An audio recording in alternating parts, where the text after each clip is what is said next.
બધાને મારા જય શ્રી કૃષ્ણ. પુરુષોત્તમ માસની અમૃતધારામાં આજની વાર્તા 14મી, હરણ હરણીની વાર્તા. પવિત્ર પુરુષોત્તમ માસ આવ્યો છે. નાના મોટા સર્વ શ્રદ્ધાળુઓ નદીએ નાવા જઈ રહ્યા છે. નદી પાસે ઝાડીમાં હરણ હરણીનું યુગલ રહે છે. એક દિવસ ઝાડીની આગળ બેસી કેટલીક સ્ત્રીઓ પુરુષોત્તમ માસની કથા વાંચી સાંભળી રહી હતી. વાર્તા વાંચી સાંભળી રહી હતી. એ વાર્તા હરણ હરણીએ પણ સાંભળી. બંનેને પુરુષોત્તમ મહિનો નાવાનો વિચાર કર્યો, પરંતુ નદી આગળ જતા તેઓને ડર લાગતો.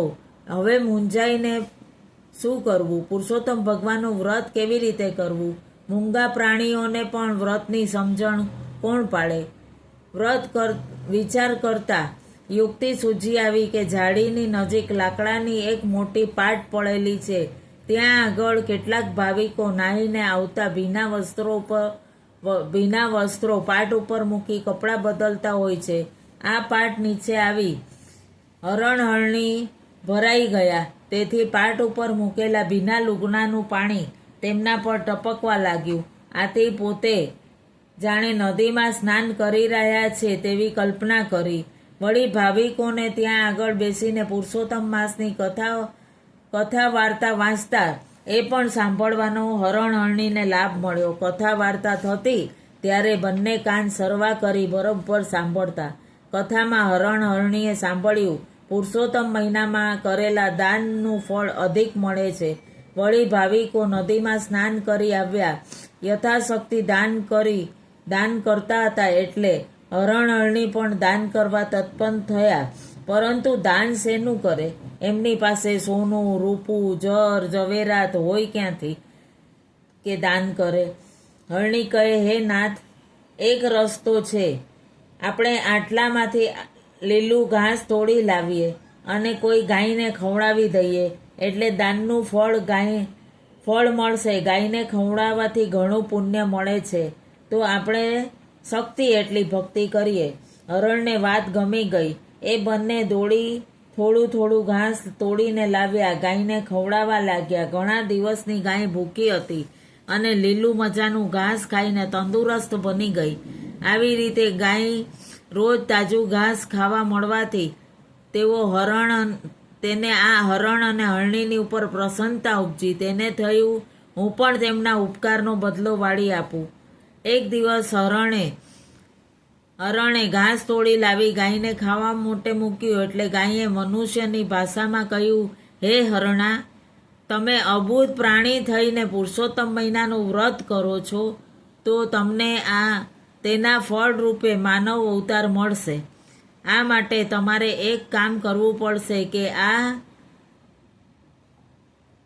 આ પુરુષોત્તમ માસની પૂર્ણાહુતિ થાય તે રાતના નદી આગળ આવેલા કાલાદળના ઝાડ નીચે પુરુષોત્તમ ભગવાન પ્રકટ થશે. તે વેળાએ તમે બંને પતિ પત્ની દોરડા રૂપે ટૂંપો ખાઈને મરી જવાનો પ્રયત્ન કરજો.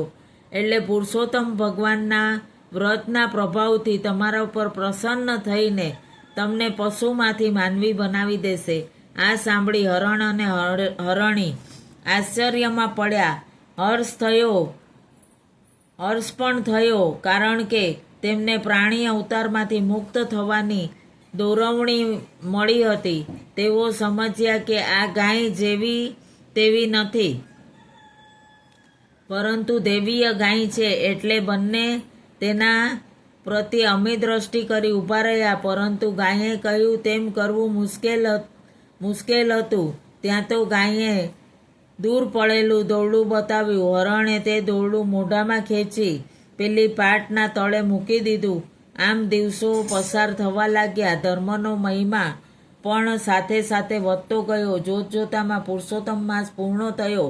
સાંજના હરણ અને હરણી પેલું દોરડું લઈ નદી આગળ આવેલા કાલાદળના ઝાડ નીચે રાત પડવાની રાહ જોતા હતા. કારણ કે આજે રાતના પુરુષોત્તમ પ્રભુની પ્રસન્નતાથી બંને પશુમાંથી માનવી બનવાના હતા. રાત પડતા પુરુષોત્તમ ભગવાન બાળ સ્વરૂપે ઝાડ ઉપર પ્રગટ થયા. થોડી વારે હરણે દોરડું ઝાડ સાથે બાંધ્યું અને દોરડાને ગાળો કરી પોતાની ડોકમાં નાખ્યો. બાકી વધેલા દોરડાને ગાળો કરી હરણીએ પોતાના ગળામાં નાખી દીધો. બંને હવે કૂદાકૂદ કરે છે તો સહેલાઈથી ટૂંપો ખવાય તેમ હતો, પરંતુ તેમ કરવા જતાં પહેલાં જ તેની રમત જોઈ પુરુષોત્તમ ભગવાન બોલ્યા, અરે રે, તમે મરવાનો પ્રયત્ન શાને કરો છો? હું તો તમારા પર પ્રસન્ન થયો છું.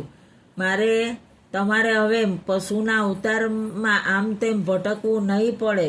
આમ કહી ભગવાને કળશમાંથી અમૃતનો છંટકાવ કરી હરણની ઉપર કર્યો. બંને બંધન મુક્ત થઈ ગયા અને જોતજોતામાં પશુના રૂપમાંથી માનવ સ્વરૂપમાં પલટાઈ ગયા. પશુદેહમાં પણ તેમની અજાણાપણે પુરુષોત્તમ વ્રત થયું તેનું આ ફળ હતું. આ બંને પગે લાગી ઊભા થઈ રહ્યા અને ભગવાને તેમના માથે હાથ મૂકી કહ્યું, હે ભક્તો, પશુ દેહમાં તમે મારું વ્રત કર્યું તેનું આ અધિક ફળ છે, માટે ચાલો મારી સાથે વૈકુંઠમાં.